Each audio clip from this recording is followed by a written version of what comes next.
근데 요새 누가 창문 열고 삽니까? 그럼 뭐 너무 그렇게 그냥 예민하게 하실 거 없고, 그냥 결국은, 안녕하세요. 강대일입니다. 오랜만입니다. 시황 먼저 알려드리겠습니다. 아주 화끈한 거 하나 나왔습니다. 627 대출 규제. 매매 뚝 끊겼습니다. 뭐 강북 풍선 효과가 있다 그러는데 없었습니다.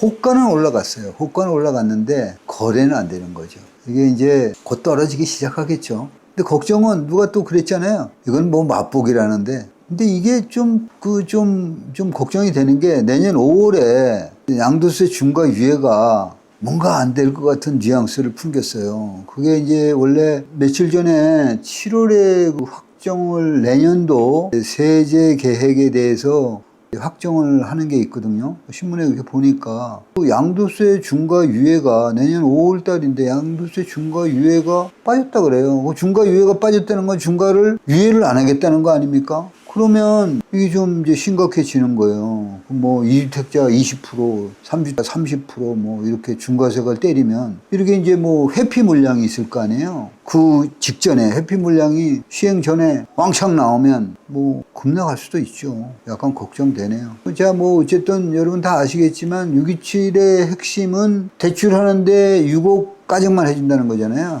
6억 이상 안 된다. 대출 받으면 6개월 내에 뭐 입주 조건이 있고 입주 의무가 있는 거죠. 그리고 잔금 대출 잔액이 1원이라도 있다면 전세 대출 안 된다는 거 아니에요. 그리고 두 채 이상은 아예 대출이 금지되고 또 뭐 그 이주비도 두 채 돼 있는 사람은 이주비도 안 돼요. 재개발해서. 그리고 신용대출 최대한 억제한다는 거고, 뭐 전세대출 뭐 한도가 원래 한 80% 냈었잖아요. 근데 그것도 70% 고정 연끌을 막겠다는 거잖아요. 그리고 심지어는 가계 생활 자금 대출을 있잖아요. 원래 한 2억 했었나요? 뭐 그래서 그것도 줄였죠. 2억으로 했다가 그것도 1억으로 줄였죠. 좀 걱정이 됩니다. 그리고 하반기에 서울의 분양이 한 2만 세대 돼요. 뭐 잠실, 동작, 영등포, 반포 뭐 이래서 한 20군데 되는데, 그게 물론 뭐 거기에 있는 분들은 좀 돈이 있는 수도 있겠지만 그렇지 않을 거예요. 이게 6억 대출 규제 그게 막히면 청약 경쟁률이 전반적으로 떨어질 수밖에 없습니다. 그게 좀 걱정이 되고, 어제 7월 1일자 허구에서 서울 민영아파트 청약 경쟁률, 청약 경쟁률이 하여튼 뭐 청약에 뭐 국평이 34평이 뭐 4,580만 원인가 하다가 보니까 4,707만 원인가로 됐더라고요. 그러면 34평이 16억이에요. 5구 타입 같은 거는 11억 8천이 되고, 뭐 사실 전세 보증금 받아가지고 그 소유권 이전하는 경우가 대다수인데, 세입자 전세 대출 그 잔금이 있으면 전세 대출 5천 차단한다는 거 아닙니까? 그러면 뭐 내가 잔금 준비 다 해가지고 그 다음에 전세를 넣는데, 아니 뭐 어려운 거죠. 그러니까 여기 이제 장이 4구역 같은 데도 좀 직격탄을 맞은 거죠. 뭐 한 1억에서 1억 5천 싸요. 이게 융자가 안 받는 조건을 하다 보니까 굉장히 좀 힘이 듭니다. 네, 4구역 얘기가 이제 나왔으니까 4구역 간략 소식을 전해드리겠습니다. 7월 17일 날 대의원회의 한다 그러더라고요. 이슈는 이제 기반시설 공사비죠. 뭐 공사비가 3배가 들었다 그러네요. 뭐 그 사람들 얘기는 또 실질적으로 들어간 것만 얘기했다 뭐 이러는데, 하여튼 설왕설래가 있어요. 그거에 대해서 이제 통과 여부를 이제 얘기를 하겠죠. 그리고 저희 4구역 상가가 16개 있어요. 16개인데 11개를 이제 뭐 조합원이 가져가셨고, 5개는 일반 분양이 일반 분양 하겠죠. 근데 이제 춤들고 하는 거는 이제 보통 일반 분양 5개는 이제 입찰 방식이 턴키로 하는 방법, 그 다음에 조합에서 하는 방법, 그 다음에 대행사를 껴서 하는 방법. 제가 봐서는 최대한 이득을 얻으려면 대행사를 통해서 하는 게 좀 낫지 않을까? 이런 생각 드는데, 그거는 대의원에서 하든 거기서 결정이 나겠죠. 이제 상가 임대는 대충 지금 편의점, 그 다음에 부동산 3개, 그 다음에 파리바게뜨, 아이스크림, 백다방, 그리고 휴대폰, 호프집, 그리고 지금 은행도 일부 협의 중입니다. 확실치는 않고 어쨌든 그런 정도죠. 그리고 아까 말씀드렸다시피 전세가 근데 사실은 처음에 한 사람들만 좀 그래요. 지금 전세 없어요. 조합원 거 하나도 없습니다. 물건이 하나도 없어요. 그리고 6억은 지금은 훨씬 넘었고, 어쨌든 조합원 건 없고, 84 같은 경우도 물건이 거의 없는데, 일단 6억 5천, 6억 7천, 이런 거 한두 개 있어요. 그리고 25평도 한 6억 정도 하고, 일반은 그거보다 조금 쌉니다. 그리고 지금 한 90% 거의 다 키는 안 받아 가셨는데 현금은 그 정도로 끝냈어요. 그러니까 대충 거기서 대충 4구역 그 정도 지금 돌아가는 상황을 말씀드렸고, 자 이제 4구역 얘기했으니까 10구역 얘기도 좀 할게요. 다른 건 다 모르겠고, 지금 이제 최대 이슈가 아주 복잡한가 봐요. 평형 변경을 하는데 어떻게 했길래 걱정하고 우려하고 어떻게 해야 되는지 모르겠다는 식이에요 지금. 그래가지고 많이들 이제 하루에 한 20분씩 정도는 오시는 것 같고, 전화도 한 10통 이상 받습니다. 이게 참 뭔 원인인지 모르겠는데, 근데 하여튼 그거 한번 우리가 이거 어떻게 해결해야 되는지 그거 한번 얘기해 볼게요. 근데 이게 평형 신청이 굉장히 조합원님들한테는 예민합니다 이게.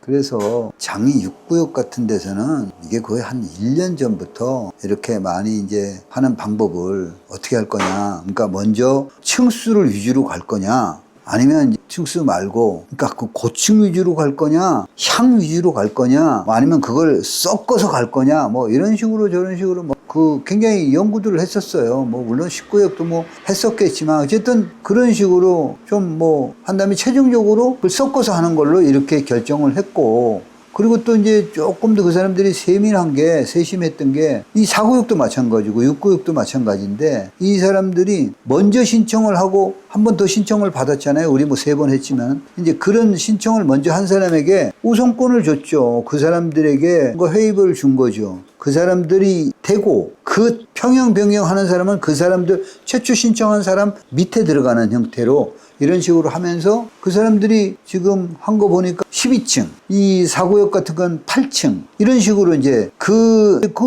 배치도 그런 거에다가 칠을 하는 거죠. 칠을 쭉 해가지고 이제 그거를 먼저 칠을 해서 그거 위에 층에서부터 12층까지, 아니 12층 밑으로 12층은 배제하고 곡고정 딱 칠을 해서 섹타를 정해 놓은 거죠. 그래 놓고 신청서를 받은 거예요. 그러니까 그거 넘어가면 내가 권리가가 작아서 넘어가는 거에서 불만이 없는 거죠. 그 2순위, 3순위가 그런 때에서 나오는 거 아니에요? 근데 이제 우리 쪽에서는 또 우리가 좀 불편한 게 있었죠. 우리도 좀 전혀 못한다는 게 아니라 우리 쪽에서 좀 힘든 게 있었을 거예요. 제가 이렇게 봤을 때는 이게 평형이 또 우리가 또 유별나게 많습니다. 84도 4개인가 5개인가 있잖아요. 1, 2가 있고 그리고 5구도 그렇지 너무 많아. 그러니까 이걸 어떻게 해야 될지를 사실 힘들었을 거예요. 제가 봤을 때는. 그런다 하더라도 다 좋다 하더라도 이렇게 먼저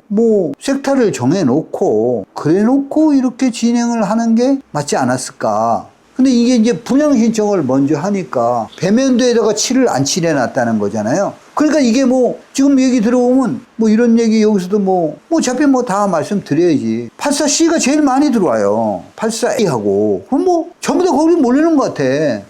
근데 그렇게 되면 어떻게 되겠습니까? 130개인데, 신청자가 130명이에요. 140명, 50명까지는 때려치고 130명이라고 칩시다. 130명이면 1층 가야 되는 거 아니에요? 지금 여기 15년씩 기다렸는데 내가 1층, 2층 받으려고 이거 합니까? 아니잖아요. 그러면 배면도에다가 칠을 해서 여기 거정만. 그러면 424명이니까 424명에 1 플러스 1이 어디로 튈지 모르잖아요. 1 플러스 1이 5구지 다른 건 튈 거 없잖아요. 어차피. 튀면 5구냐, 5일이냐, 아니면 5구, A냐, B냐. 그러면 조금 여유있게 한 130개 정도 더 이렇게 해놓으면 한 2층 더 내려가겠죠. 그렇게 해놓고 섹터를 돌려서 그걸 나오면 불만 없죠. 그렇게 해야 되는 게 맞는데, 이제 제가 이렇게 봤을 때는 그렇게 안 한 이유가 뭘까? 이제 복잡할 수도 있지만 모르겠습니다. 제가 그런 얘기를 물어보지는 않았어요. 그러나 이렇게 먼저 받고 나중에 그 12층이면 12층 지금 보면은 12층 거정은 우리가 못한다.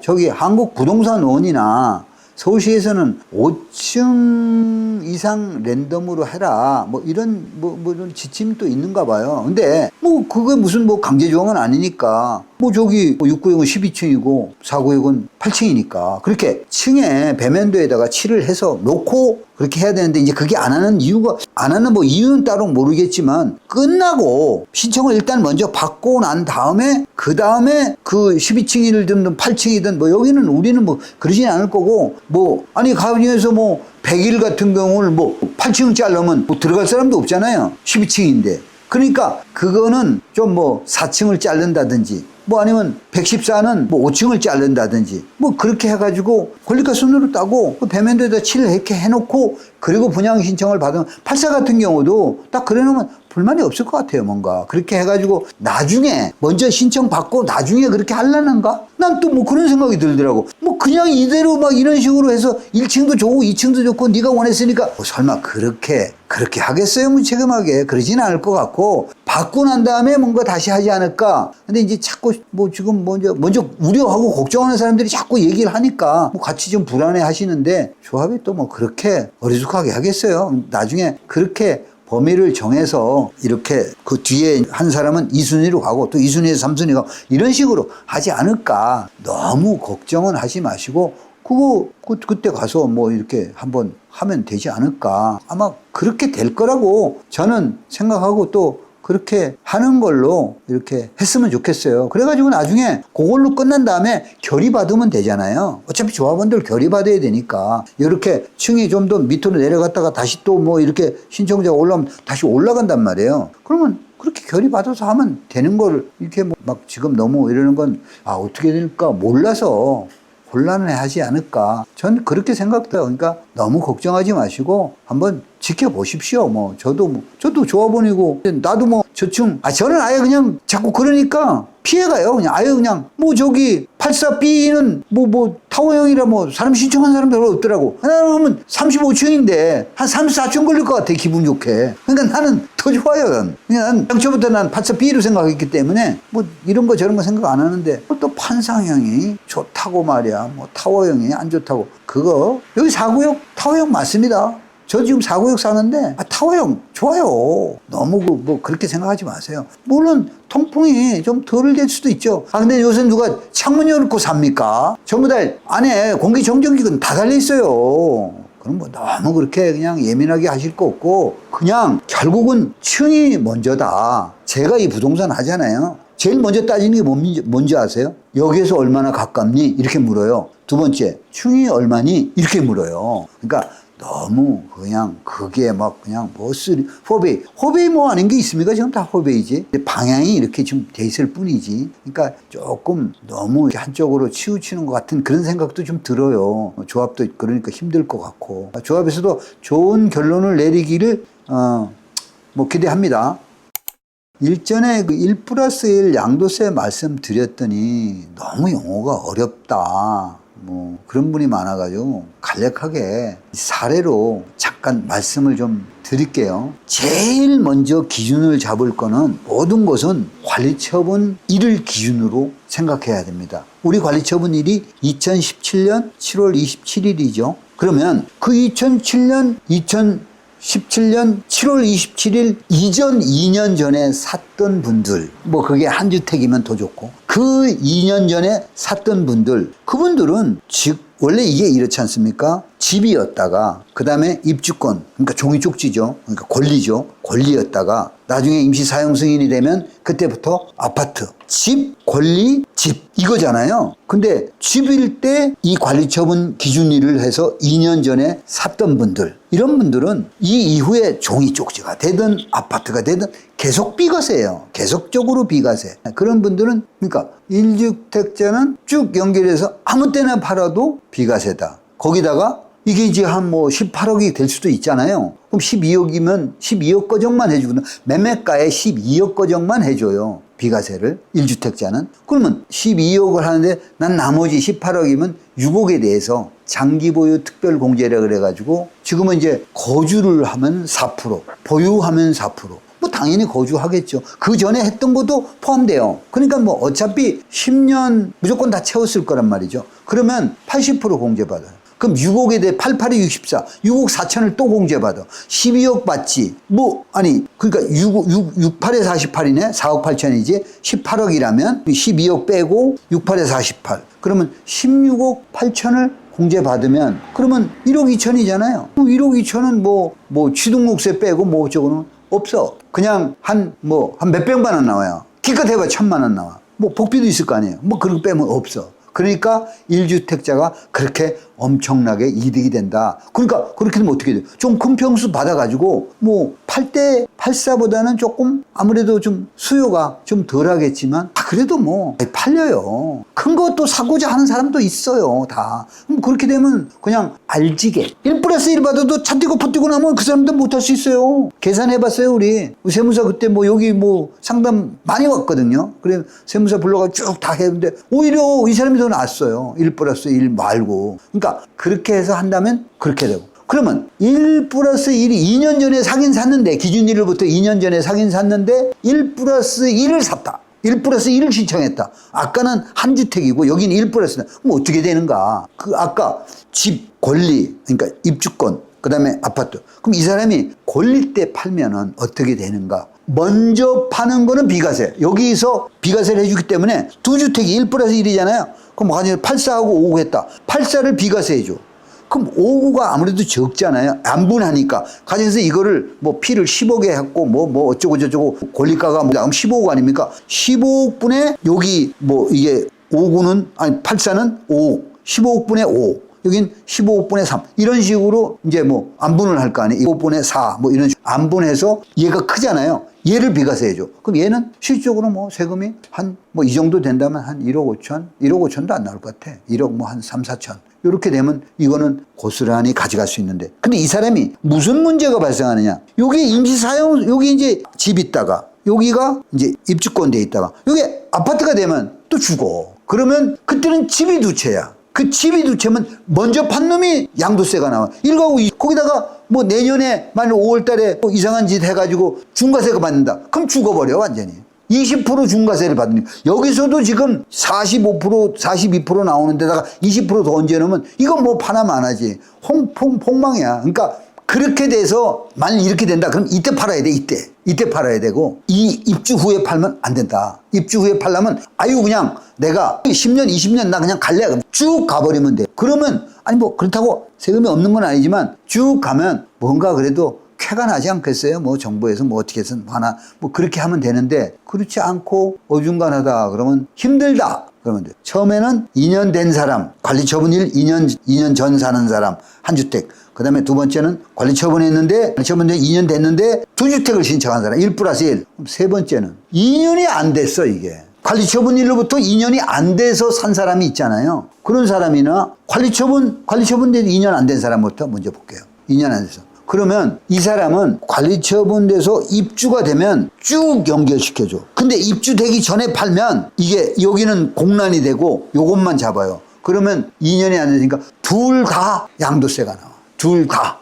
둘 다 양도세가 엄청나게 나오는 건 아닌데 어찌됐든 둘 다 양도세가 나와. 2년이 안 된 사람. 한개 같은 사람도 마찬가지예요. 무조건 양도세 나와요. 1+1. 더 양도세 더 나오지 그렇게 나온다. 이렇게 하시면 되고. 그 이후에 관리처분 이후에 샀다. 그럼 얘기할 거 없어요. 그냥 기간, 입주 기간, 입주 때, 그러니까 관리처분 이후에 2017년 가정에서 2018년 1월 1일에 샀다고 칩시다. 그러면 우선 지금 2025년이잖아요. 그럼 28년 됐잖아요. 그거 중요하지 않아. 그냥 2년만 보유하면 일반 과세를 해줘요. 일반 과세로 그냥 맞으면 돼. 일반 과세.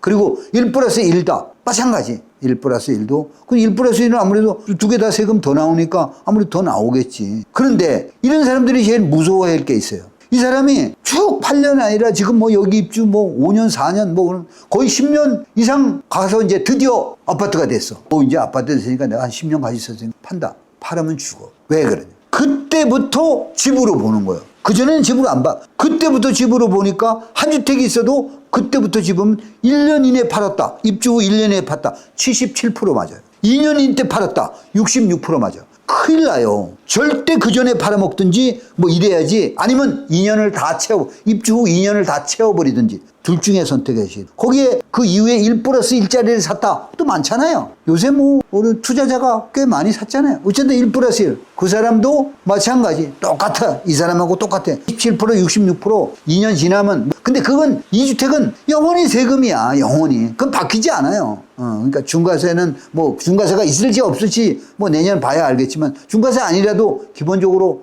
뭐 우리가 뭐 한 5억 차익은 나잖아요. 그럼 42%, 40% 무조건 나와요. 그러니까 엄청나게 손해를 보니까 잘 생각하시라. 더 요거 양도세는 또 뭐 기회가 있으면 또 하지만 여기 너무 헷갈려 하시니까 내가 여기까지만 간단하게 하고 오늘은 여기까지 하고 6월 27일 이제 고강도의 그 대출 규제가 있잖아요. 그거 우리 19역 청약할 때도 우리도 유탄을 맞아요. 분명히 맞을 수 있습니다. 뭐 그때까지는 좀 더 길 수도 있겠죠. 근데 뭐 그래도 어쨌든 쉽게 이게 막 쉽게 없어지진 않은 게 너무 또 대출이 많고 대출 무서운 거죠. 힘들죠. 1+1 신청자들은 잔금 대출 안 되는 거 아시고 또 대출 있으면 전세 대출 하는데 뭐 세입자 원천 차단되잖아요. 그런 거 좀 신중히 하시고요. 뭐 아까 말씀드렸던 그 내년 5월에 중과세 뭐 얘기도 좀 하시니까 그것도 좀 조심하기로 하고요.